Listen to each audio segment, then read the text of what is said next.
Hey y'all, welcome back to Spirit of the Outdoors. I come out here checking on my plants, which I've been checking on them every day, and my tomatoes under here ain't done real good. I don't know if I had seed that I didn't save well, or maybe the seeds done got old. Some of them come up, some of them didn't, some of them come up and died. The lettuce is doing okay. It's all growing and all sprouted, but it's all really spindly. Which lettuce is typically like that till it gets a little while.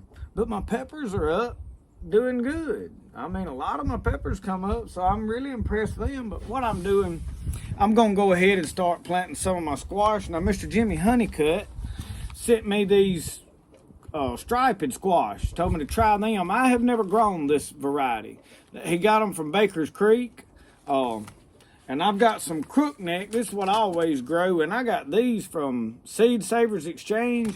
Now, I do have some straight 8 cucumbers that I did get from Baker's Creek. I have ordered from them. But now this is seed that I saved on my cucumbers. So I'm going to plant these 2 varieties. I ain't really crazy about that straight 8. They just don't do good. If you just want a cucumber to eat, you want to go out there in the garden and you want to take your pocket knife and you want to, what I call, just whittle the bark right off of it and go to eating it, especially with a shaker of salt in your pocket. This Orient Express, now I realize you have no idea nothing about that. I picked these up. I did not order these seed. I picked them up at a local farm supply. We have a co-op, the Neshoba County Co-op. I bought them there, the plants. And this is seed that I saved out of them last year or year before one. They've been in the freezer. I'm going to plant them. Those are the best for eating. But now if you want to make pickles, I sort of like pickles. We've struggled to get pickles where I really like to eat them. You know, they okay, but they never like the Vlasic out of the, old dill pickles out of the jar. I don't know, I can drink the juice out of them. So to me, that's hard to beat. But there's a lot of people that like homemade pickles, and I have ate some good ones, and we have made some good ones over the years, but they wind up sitting on the shelf for a long time, and then they don't get it. You know how it is. But anyway, this National is the best for that. So always in hopes of, hey, we're going to make a few pickles, and we usually do. And if we make them and eat them pretty straight way, like, within a month, they're really good. It's after, we've struggled after they sit there for a while, so it's probably a failure in my way of doing things. I don't know. But I am fixing to plant these, so I'm going to turn y'all down, let y'all look down in here while I'm doing this, and hopefully the camera won't flop over in there.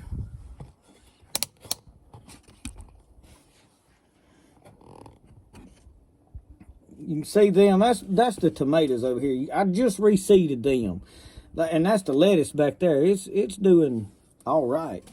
But anyway, get y'all where I this right here is where I'm going to plant what I'm starting with the Nationals, and so I just do this kind of, and I don't know which one of these things. I realize my hand's probably right in y'all's way. I can't help it. It's got to be somewhere. I usually shoot for 2 seeds in each little cell.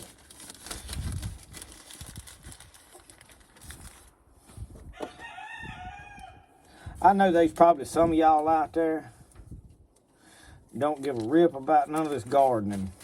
But I'm going to tell y'all, if you're anywhat into survival and living off the land, you better start getting involved in growing some stuff. You ain't got to do it on the same. If y'all was wondering why I had this stick behind my ear, I'm fixing to show you what I do with that. One end been in my mouth. I didn't want to stick that end dark, I think.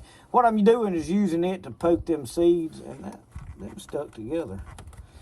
Which wouldn't hurt nothing, but I don't want them stuck together. I want them separated. Now, cucumbers have a protective coating on there. I usually wash that off good before I store them.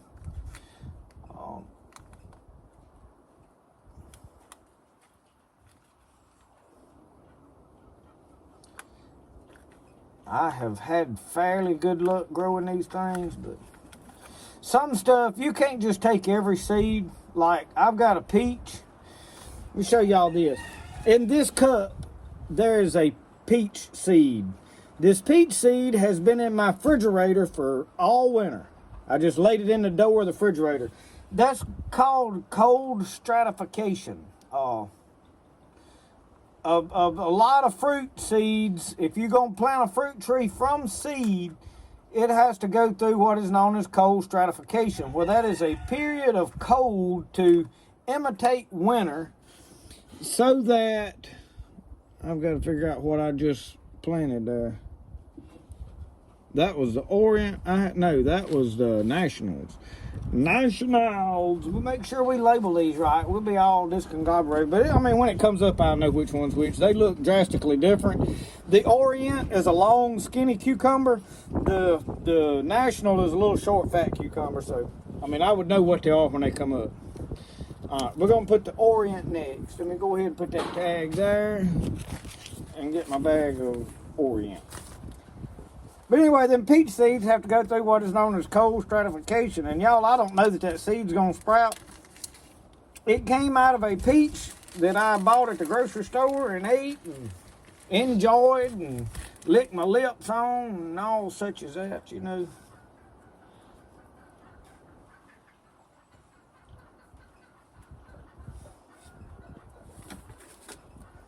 Oh. Y'all, the wind's blowing like crazy out here. I've been wanting to go to the lake and fish, and I ain't gonna go fight the wind. I'm too sorry. It just ain't worth it. I go fishing to enjoy fishing, and if I gotta be miserable and struggling while I'm there, I'd just soon be here planting in the garden. I ain't gonna. I'd rather hoe the garden than sit in the boat and fight wind.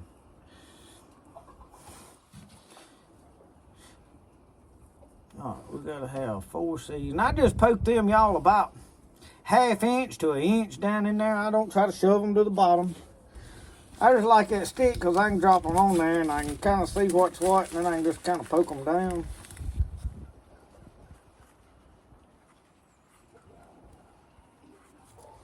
All right, there's 2 more seeds there.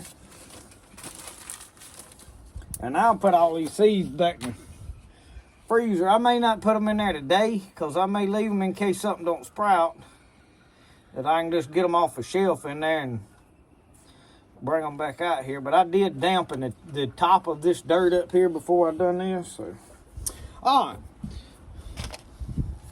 let's plant these that Mr. Jimmy sent me. I'm gonna have to get both of my tags in here because the wind is gonna blow them off. I ain't got but 4 holes over here in these. Well, sir, you get these opened up. Y'all, I want y'all to know that I really appreciate people that want to give me stuff. I'm not asking y'all to send me anything. I mean, if there's something you just want to see me try to do, I'm more than happy to do that for you.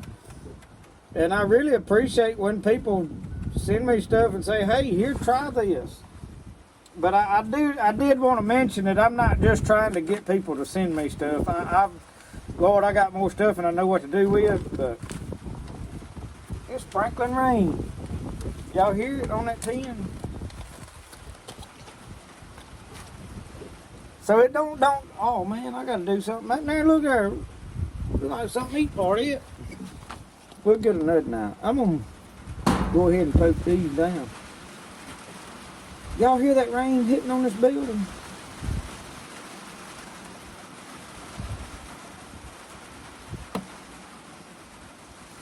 Now some people say to turn these up in ways, point a certain end.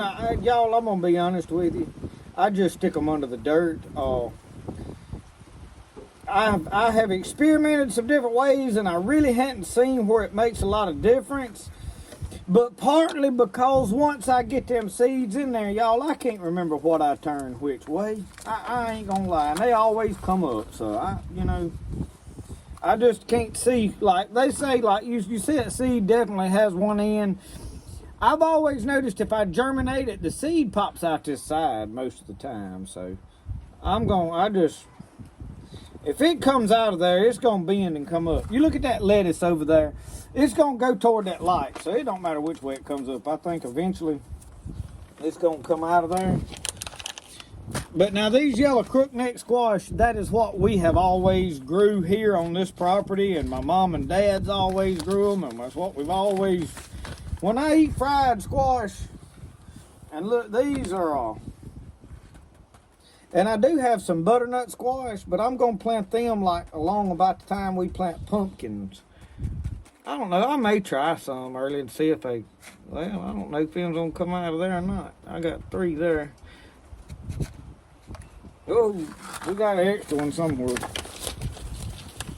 All right. We might get us another thing in here and go ahead and do some of the butternuts. They were really good. We cooked them over in the fall. My wife did. And then y'all see me cook one on a video that I don't even remember now what I cooked it with. I was out there with a griddle doing something and wound up having to bring it inside because my griddle, it was cold out there and my valve froze up. But anyway, they were good, cooked both ways. And so I don't know. Somebody said they had to grow in the fall of the year. I just saved the seeds, so I don't have a packet to look and see when the best time to grow is. But y'all, that's just that simple. And there's water. See, I got a crack over here. I'm pouring my water. But now I did want to mention this jug. I go fill it up with water. I'll do it right quick.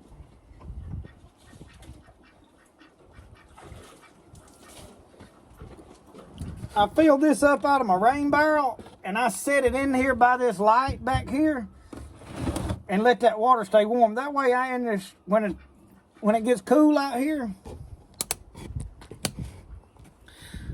That way, when it gets cool out here, I'm not pouring cold water on them warm plants and shocking them and stuff like that. Because y'all, you can shock stuff. Especially plants when you go to transplanting and moving stuff and you dig a plant up and move it over here, it'll just shock it and it's like, oh, I don't know what to do. It sounds crazy, but it's real.